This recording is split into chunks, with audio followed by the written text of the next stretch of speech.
Okay, hello everybody. Thank you for joining us for this next session of Roger and Neil's FASD book club.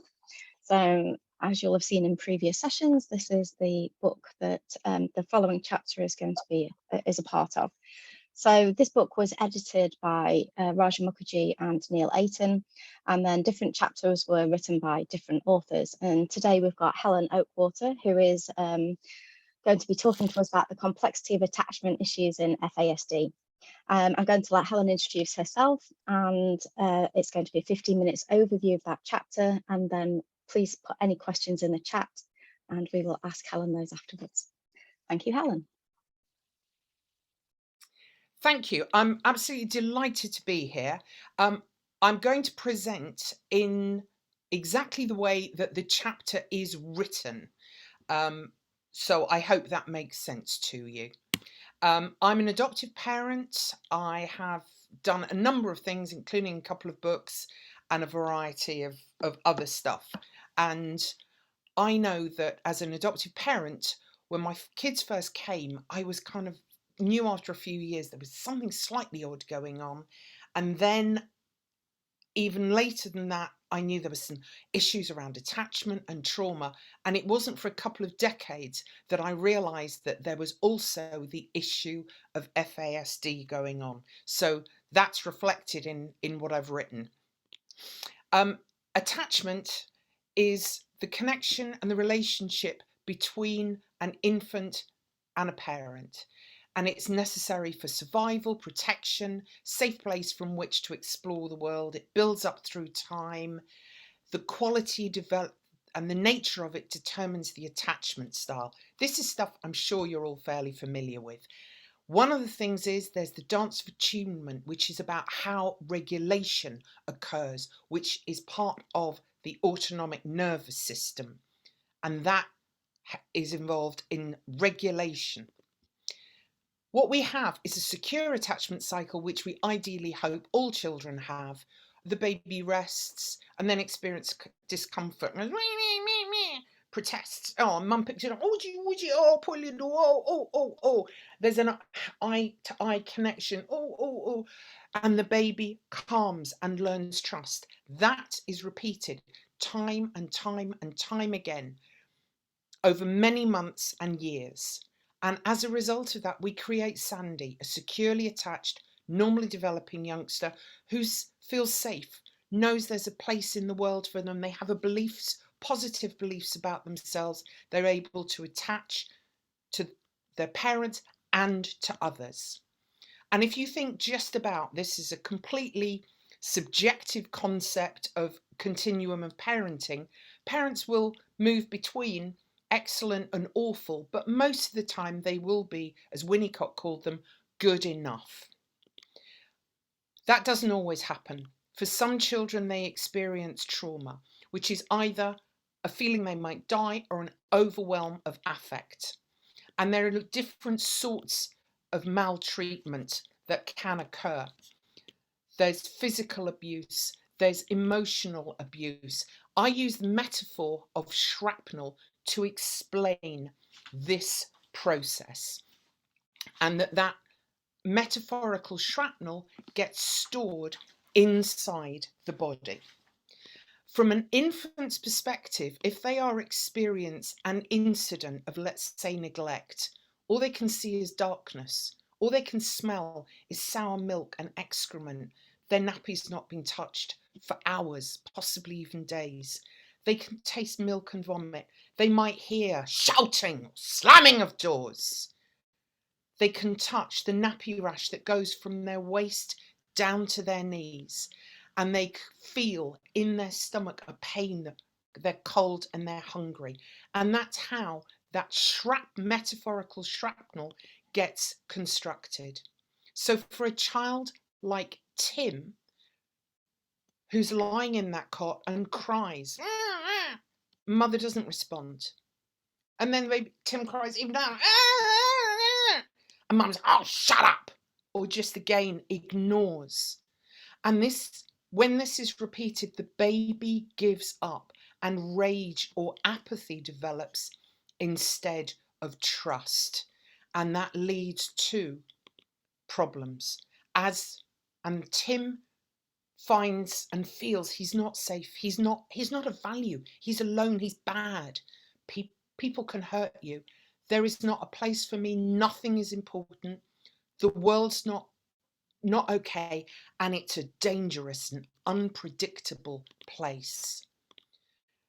We can drill down into this and look at different types of secure attachments. You might have caregiver characteristics. They're ambivalent, they're insensitive, they're anxious, they're uncertain. Might be avoidant, they're rejecting, they're hostile, controlling, and they might be disorganized, where they are both frightening and frightened. They might be helpless, might abdicate responsibility. As a result of that, the child will end up with certain behavioural characteristics. Ambivalent, they might end up with that need and anger, avoidant, anger and fear. Disorganised, there's compulsive caregiving, controlling, aggression, fear and compliance, rage and fear and sadness, complexity. And that combines into what you might see from the caregiver characteristics that then results in the typical children's behaviour associated with those sorts of insecure attachments. Again, with this continuum of parenting from this sort of parenting, sometimes it might be good enough, sometimes it's unacceptable, sometimes it might be awful. And actually, this is the type of parenting that Tim is likely to be living with. Susan Forward, in 1989, came up with 6 categories of parenting, and this is in the chapter that I've written. And they're fairly harsh descriptions, and we have to look with more empathy at these classifications, because for many of these adults, their behaviour is the result of their own disordered attachment patterns, and we are thinking often of intergenerational toxicity, intergenerational failing or poor parenting. And let's just pause for a moment and think about the alcoholics. What might a child who lives with an alcoholic parents, what might they see? They might see a parent who's euphoric and excited, who then gets a bit confused and then maybe passes out, and one hopes doesn't get to the coma or death stage, but those are the 6 stages. What is it like for that child to experience that when they are being cared for, in inverted commas, by those parents? Thanks to Raj Mukherjee for this slide. The development of attachment takes time, and these are stages that people can go through, children go through. And if you think about what is needed, what are those parents providing? The other things, does a child feel safe? And this is about the amygdala and beyond. Drilling down into it, if you don't feel safe in your body, you can't feel safe anywhere. And the amygdala is part of the fear center of the brain. And let's think of it like a smoke detector, and we'll drill down into that. The maternal presence influenced attachment system that the child starts with then grows towards an amygdala dependent threat system. And there is now some evidence that during the first year, the attachment circuitry is programmed for survival through connection with a caregiver. And it seems that the ability of the amygdala to learn fear is suppressed through those first years of intense attachment process. However, what's it going to be like for a child who is not getting a calming, nurturing, regulated set of parenting? And also, neuroception develops, and that's our ability to detect signs of safety or threat, which is part of the autonomic nervous system, polyvagal theory, Stephen Porges, you can look at for more detail. The neuroception is our unconscious ability to detect signs of safety or threat, and it can be miswired. Thinking about the amygdala, a signal comes into the body and it splits and it goes very quickly to the amygdala, which is the smoke detector. Is there a problem? No, fine, okay, let's not worry about it. Okay. Sometimes the amygdala can be, due to circumstances, it can become oversensitive. It's like a smoke detector that sets off when the toast starts burning, or there's just steam coming from the kitchen or the bathroom, because it's so wired to be ready for needing to fight, flight. What's happening? Think about the child who is in the circumstance with parents who are frightened, frightening. What's it going to be like for them? And also just filter for a moment and think, what if part of this brain system has been affected by prenatal alcohol consumption? What's the ramification of that? And this starts to explain why some of our kids are actually hypersensitive.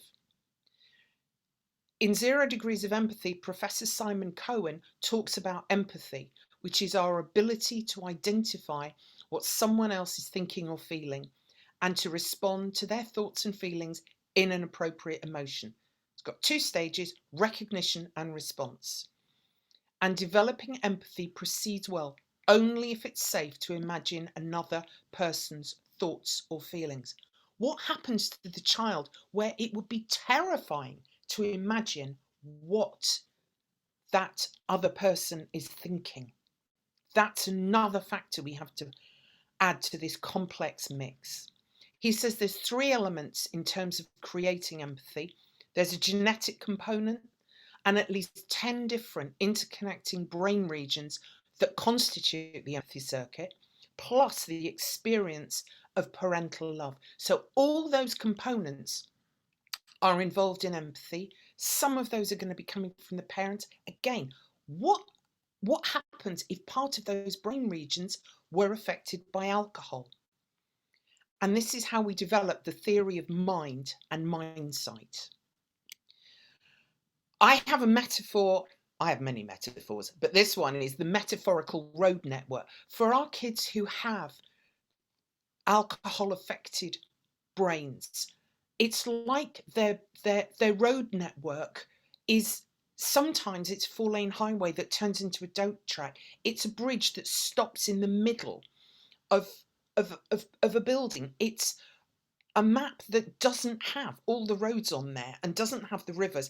Sometimes it works well, and then other times, because there's an R in the month or because it's raining in this metaphor, then the system doesn't work, which accounts for why sometimes a child can do something one day or 1 minute but not the next, and explains the can't versus the won't, and impacts their resilience, one of those things people talk a great deal about. I want to construct for you 4 different children. We have Sandy, our securely attached, normally developing youngster, and then Tim, who we talked about, who is our traumatized infant who's maltreated. But also on the left-hand side, we have Bob and Amy. Bob is a baby who's only had booze but had great parenting after that. Amy has got both alcohol and maltreatment in her history. And if we can just use that as a model to think about what sort of child or adult are we looking at? Was the child's nervous system affected pre-birth by alcohol exposure? And was that exacerbated by the early infancy due to maltreatment? What if their internal communication system is structurally flawed? What do? We need to slow the traffic down. We help them with low stress levels. Memory needs bite-sized chunks. We need to help them stay consistent and calm, because that will help with learning. And we have to recognise that inconsistent behaviours are like internal roadworks, or there's a mudslide, they're stuck in traffic light, there's rain, there's poor signposting, all those things that could go wrong with the rail pathway. Want to pause and just look at Bob for a moment, a booze-only baby. And his parents, you know, his mum didn't eat cheese, all those sorts of things. But she didn't know about alcohol. So she shared a bottle of Chardonnay most nights with her partner.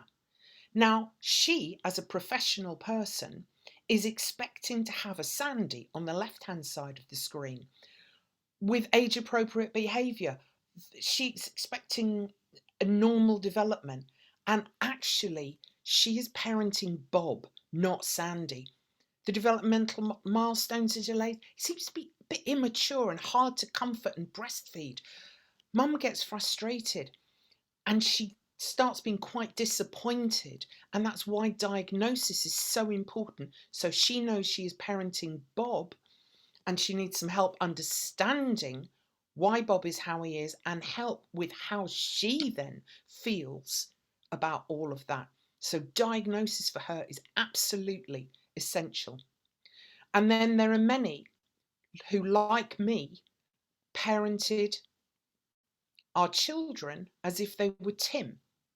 I thought I had Tim, a traumatized infant, maltreated, where actually I was parenting Amy's, who were alcohol affected youngsters. And how then are these children in school? They're the same chronological age, but what behaviours are you going to see? What's the understanding of FASD? Are the emotional arousal strategies implemented? What do the teachers know? And I use the metaphor of bubble wrap and say that I've used for years, that our children are metaphorically covered in bubble wrap, which distorts their view of the world and the world's view of them. But now I realise we not only need trauma glasses, but FASD goggles for the underlying neurological damage. And finally, this deep discrepancy between the physical age and the various domains of development, we recognise this. What happens then when these are this is the profile of a Bob, a Roberta, or Amy, who then becomes a parent? Can she perceive that a baby is a 24-hour, 24/7, 365 commitment, or does she see this as a living doll? Which may sound harsh, but after 30 odd years in the adoption world, I have seen this far too often, and we have to be at times brutally honest about what's going on. How much help does Bob or Amy need? What are the professionals like who are working with Bob and Amy? And finally, does the common assessment framework work for them? Does Amy or Bob have the capacity to good enough parents? And they may do, with the right support, but from whom? Is it that they need help with their money? What do professionals see in Bob and Roberta and Amy? Feckless women, or actually vulnerable adults? What are their empathy levels? Can they create an environment for a child, a teen to thrive? So many questions, so many scenarios, and sadly, no easy answers. Thank you. Thank you very much, Helen, for your wonderful presentation.